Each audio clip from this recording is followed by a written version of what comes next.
जय श्री राम। मैं वसंत रावल आज मैं आपको बताने आया हूं जन्म कुंडली के 12 अलग अलग भावों से क्या क्या देखा जाता है। ये वीडियो मैंने उन लोगों के लिए बनाया है जो लोग ज्योतिष सीखना चाहते हैं, जिन्हें ज्योतिष में बहुत ही रुचि है, या फिर जो लोग थोड़ा बहुत ज्योतिष जानते हैं लेकिन और गहराई में जाना चाहते हैं। उन लोगों के लिए मैंने ये वीडियो बनाया है।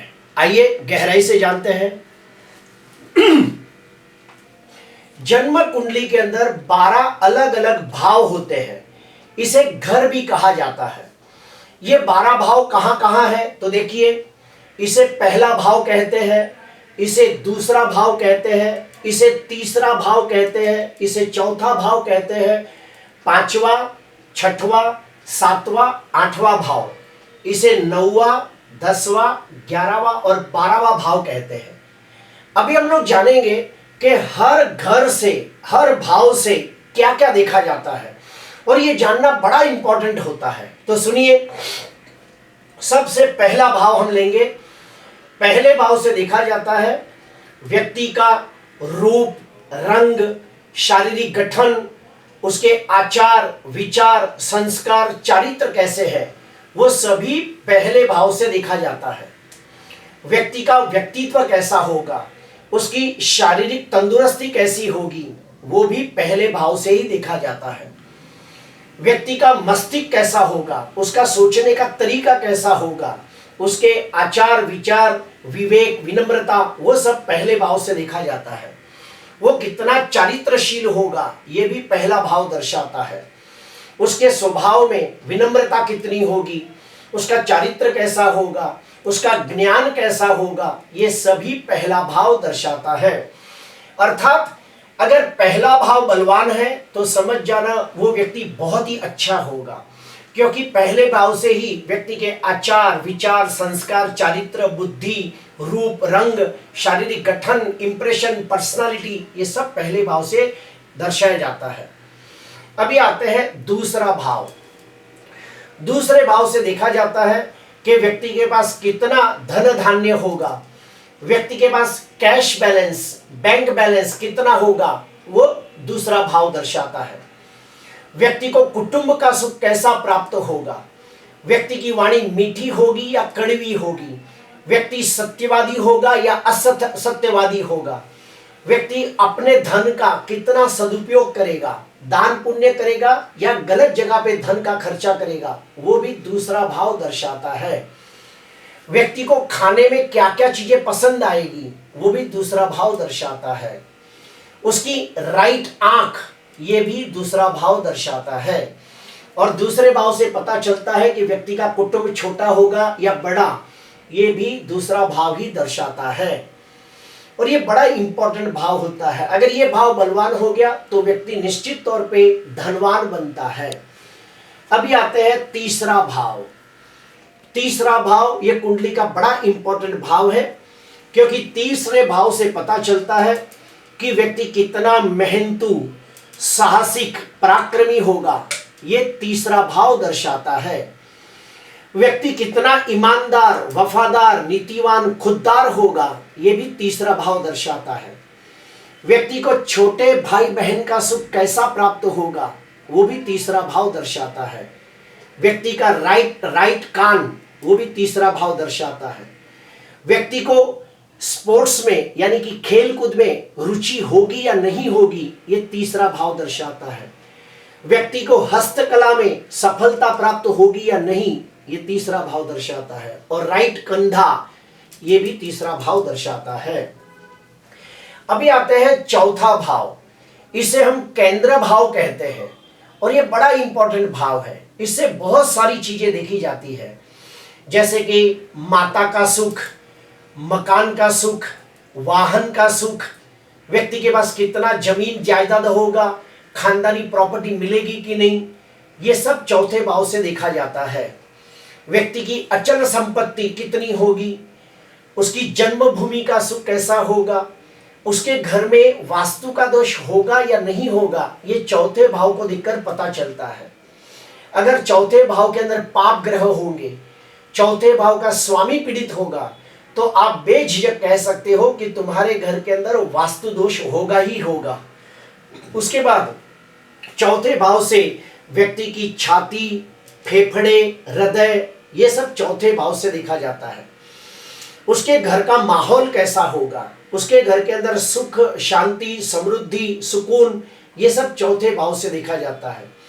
व्यक्ति के बाग बगीचे, उसे मान सम्मान, पदवी, ऐश्वर्य, कीर्ति, मानसिक शांति, सुकून, ये सब चौथे भाव से देखा जाता है और इसे हृदय का स्थान कहते हैं। अभी हम आते हैं पंचम भाव। पंचम भाव को हम त्रिकोण भाव कहते हैं और पंचम भाव से भी बहुत सारी चीजें देखी जाती हैं, जैसे कि व्यक्ति को संतान का सुख कैसा प्राप्त होगा, संतान होगी या ना होगी, संतान अच्छी होगी या बुरी होगी, ये सब पंचम भाव से पता चलता है।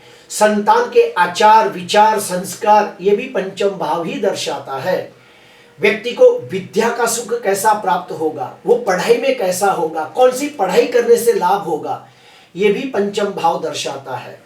उसे प्रेम संबंध के अंदर सफलता मिलेगी या निष्फलता मिलेगी, ये पंचम भाव दर्शाता है। पंचम भाव से शेयर बाजार, शेर सट्टा, जुगार, लॉटरी, रेसकोर्स, ये सब पंचम भाव से देखा जाता है। उसके बाद राजनीति, उसके बाद राजनीति के जो गुण हैं, ये भी पंचम भाव दर्शाता है। व्यक्ति को तंत्र विद्या, मंत्र विद्या, यंत्र विद्या में सफलता प्राप्त होगी कि नहीं, ये भी पंचम भाव दर्शाता है। स्त्री को गर्भधारण, ये पंचम भाव दर्शाता है और पेट का हिस्सा भी पंचम भाव दर्शाता है। उसके बाद आते हैं छठवां भाव। छठवें भाव से देखा जाता है ऋण, रोग, शत्रु, मामा, सेवक, नौकर, नौकरी, चोरी।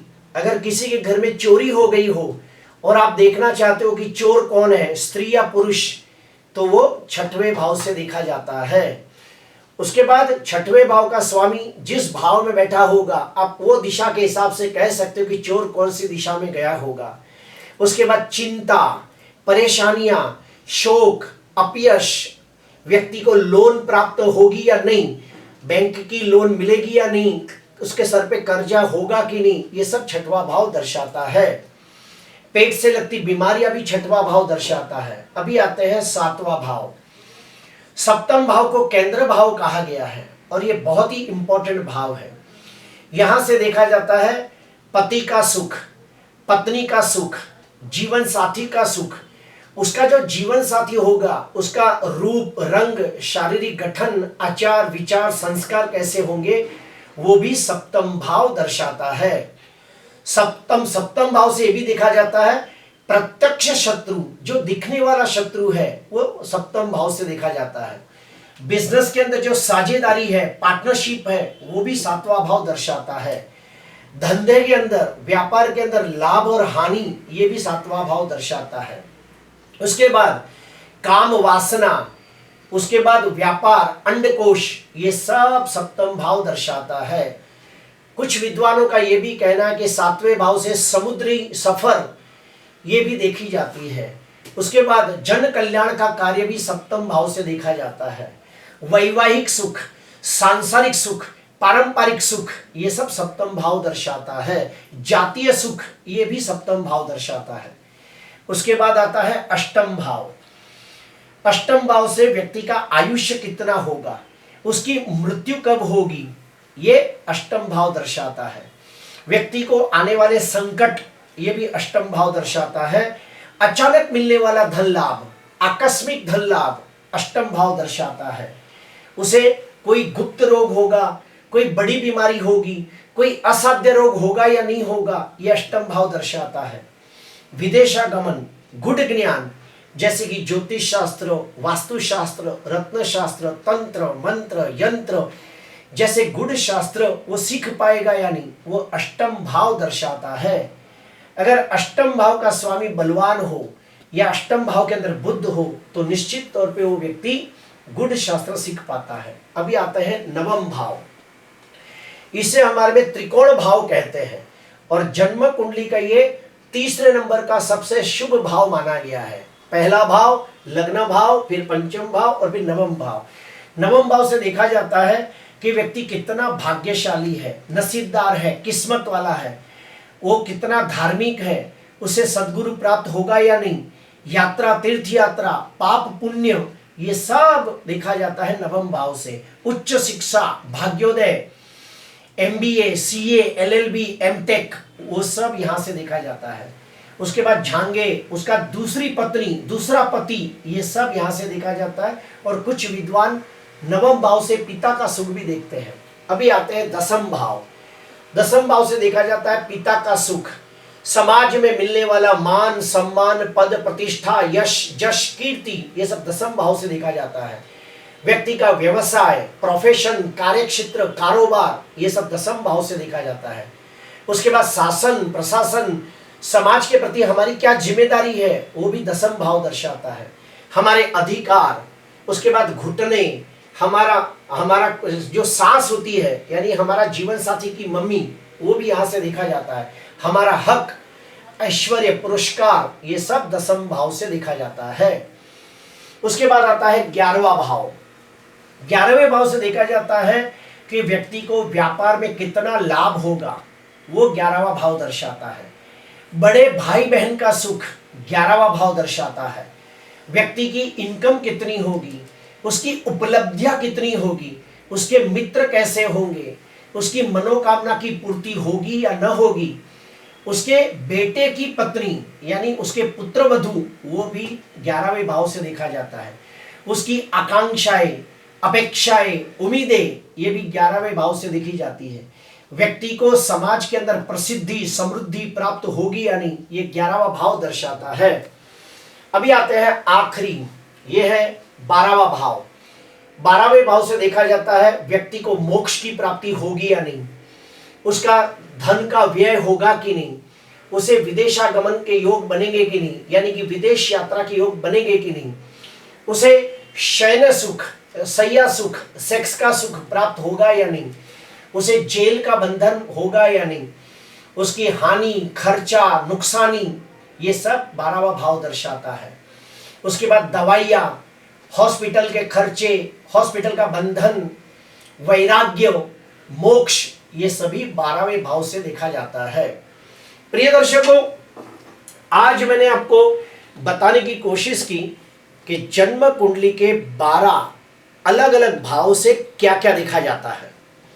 ये वीडियो मैंने उन लोगों के लिए बनाया है जो लोग ज्योतिष सीखना चाहते हैं, जिन्हें ज्योतिष में रुचि है, जो लोग थोड़ा बहुत ज्योतिष जानते हैं लेकिन और गहराई में ज्योतिष सीखना चाहते हैं, उन लोगों के लिए मैंने वीडियो बनाया है। उम्मीद करता हूं ये वीडियो आपको पसंद आया होगा। आज के लिए बस इतना ही। नमस्कार।